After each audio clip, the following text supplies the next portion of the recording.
Hello बच्चों, कैसे हो? उम्मीद है आप अच्छे ही होंगे।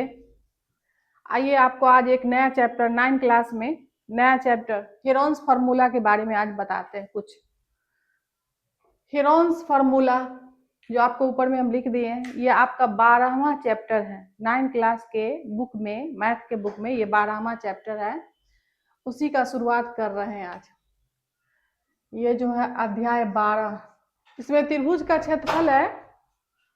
त्रिभुज का क्षेत्रफल है जो आप बहुत पहले से ही पढ़ते हुए आ रहे हैं। त्रिभुज का क्षेत्रफल 1/2 गुने आधार गुने ऊंचाई, जिसमें आपको ऐसा भी त्रिभुज हो सकता है और ऐसा भी त्रिभुज हो सकता है, जो समकोण भी हो सकता है या फिर और भी जिसमें समकोण 90 डिग्री का एंगल ना हो, ऐसा भी त्रिभुज हो सकता है। बस उसमें हमको आधार और ऊंचाई चाहिए।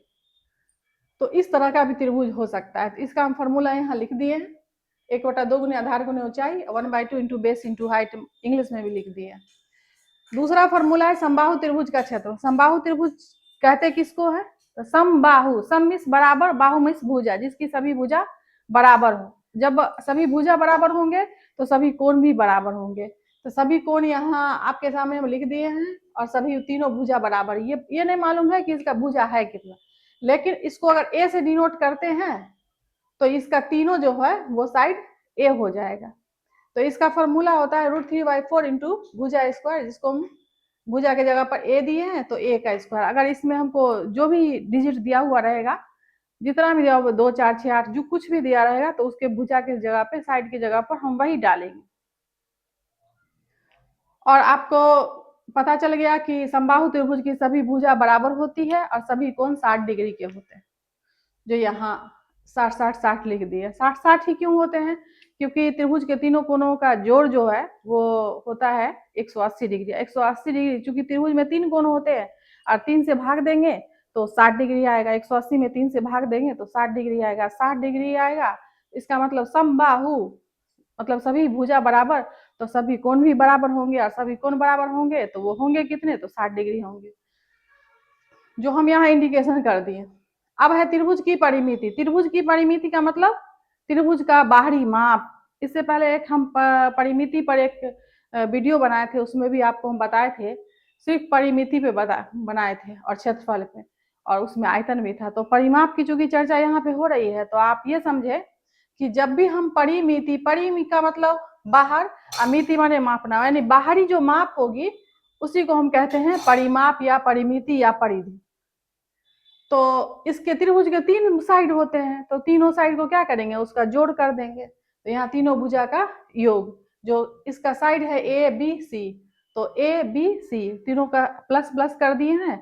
अब आपके सामने जो सवाल रहेगा उसमें उसका वैल्यू जितना दिया हुआ रहेगा उसको हम जोड़ कर देंगे। अब इसलिए इस तरह का दिया गया है ए प्लस बी प्लस सी। अगर समबाहु त्रिभुज का बोला जाए परिमिति, तो उसमें हो जाएगा ए प्लस सी यानी 3a। अब यहाँ पर ये विषमबाहु त्रिभुज है। जब हम समकोण त्रिभुज या फिर समद्विबाहु त्रिभुज इस तरह का रहता है ना, तो हमको अगर आधार और ऊंचाई मालूम है तो हमको उसी सूत्र से हम निकाल सकते हैं क्षेत्रफल। लेकिन जैसे ही विषमबाहु आता है और ऊंचाई नहीं मालूम होती है, तो फिर उसके उसके लिए हमको दिक्कत होती है 1/2 गुने आधार गुने ऊंचाई से निकालने में। तो इसी के क्षेत्रफल को, इसी विषमबाहु त्रिभुज के क्षेत्रफल को निकालने के लिए मेरे हेरोन साहब ये सूत्र बनाए, जिसको हेरोन्स फॉर्मूला कहते हैं।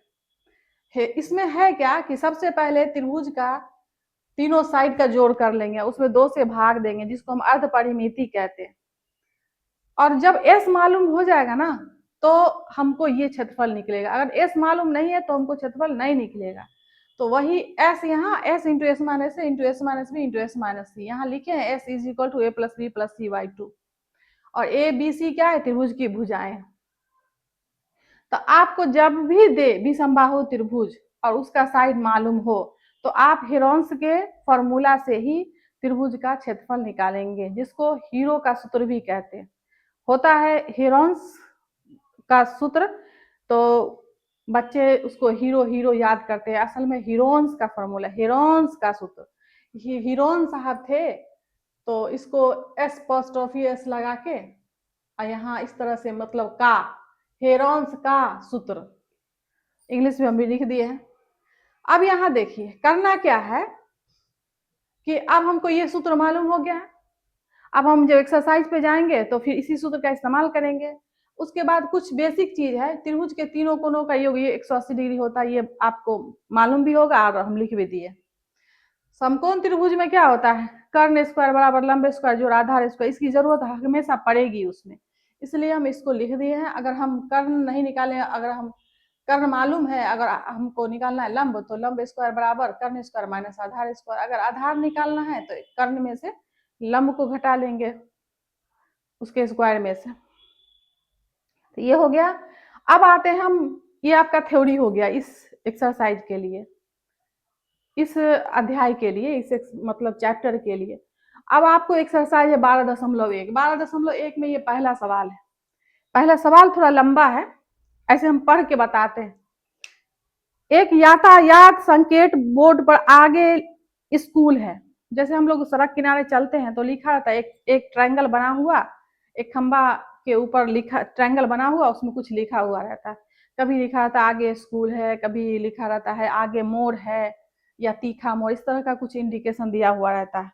वही त्रिभुज आपको जो वो यातायात बोर्ड पे लिखा रहता है वही आपको बनाना है। यहाँ उस पर उसका क्या कह रहा है, उसका साइड ना ए भुजा वाले समबाहु त्रिभुज के आकार का है। मतलब कि वो जो आपके पास एक यातायात बोर्ड बना हुआ है, ऐसा बना हुआ है, इस पर लिखा है आगे स्कूल है, यही लिखा हुआ है। और इसका साइड कितना है, तो ए है, समबाहु त्रिभुज है। ये त्रिभुज कैसा है, समबाहु है। तो आपको थोड़ा थोड़ा पता होगा कि समबाहु त्रिभुज का क्या होता है, तीनों साइड बराबर होते हैं और तीनों कोण भी बराबर होते हैं। चलिए, लिख रहा है कि भुजा ए वाले एक समबाहु त्रिभुज के आकार का है। हिरोन्स के सूत्र का प्रयोग करके इस बोर्ड का क्षेत्रफल निकाले। अब क्या करना है, इसका हमको एरिया निकालना। यदि संकेत बोर्ड का परिमाप 180 है, परिमाप दिए हुआ है। अब आप चलिए इसका नाम दे देते हैं, ये ए है, ये बी है, ये सी। तो प्रश्न से हमको दिया हुआ है क्या है, प्रश्न से त्रिभुज का परिमाप कितना दिए हुआ है, 180। और त्रिभुज का परिमाप क्या होता है, ए आपको पहले से ही पता है कि इसका साइड कितना है, ए है। तो तीनों साइड बराबर हो है ना, चूंकि समबाहु है तो हमारे पास तीनों साइड बराबर। आप 3a भी लिख सकते हैं, आप समझदार है तो आप 3a भी लिख सकते हैं। 3a is equal to 180, a is equal to 180 बटा में 3 आ जाएगा कितना, 60। यानी a is equal to 60 metre, 60 centimetre. 60 centimetre, ये सेंटीमीटर था तो ये भी सेंटीमीटर आएगा। मीटर होगा भी नहीं, क्योंकि आप समझ सकते हैं ना कि छोटा सा एक बोर्ड रहता तो मीटर में कैसे रहेगा। तो सेंटीमीटर हो गया। ये किसका आ गया, ये साइड आ गया, बोर्ड का हर प्रत्येक साइड आ गया हमको 60 सेंटीमीटर। अब हमको क्या कहता है, इसका क्षेत्रफल निकाल लें। इसलिए त्रिभुज ए बी सी है कैसा, समबाहु है, हम लिख देते हैं समबाहु त्रिभुज एबीसी समबाहु का क्षेत्रफल। हमको लिखना नहीं है लेकिन समझने के लिए आपको लिख देते हैं। तो √3/4 गुने में भुजा का स्क्वायर, √3/4 भुजा के जगह पर 60 ना है तो कई बार, 2 बार। तो 4 से काटिए, 4 एकम 4, 4 पंचे 20, यानी 15 चौके 60। अब इसको गुना कर दे, 15 छक्का 90, तो ये हो गया 900 √3 सेंटीमीटर स्क्वायर। यही आपका आंसर आएगा। क्वेश्चन नंबर सवाल जो था, क्वेश्चन नंबर 1 जो था बहुत बड़ा, जो पढ़ने में था बहुत बड़ा, लेकिन देखिए उसका आंसर कितना जल्दी बन गया। कुछ नहीं, बस आपको समझना था कि एक बोर्ड है, एक लगा हुआ यातायात बोर्ड है जो एक समबाहु त्रिभुज के आकार का है, उसमें लिखा हुआ आगे स्कूल है, उसका साइड ए दिया हुआ है और ए दिया हुआ है, उसका परिमाप दिया हुआ था, परिमाप से हम उसका साइड निकाल लिया। जब साइड निकल गया तो समबाहु त्रिभुज का क्षेत्रफल पे साइड बैठा दिए, वो आ गया। उम्मीद है आपको समझ में आ गया हो गया। Thank you, bye bye.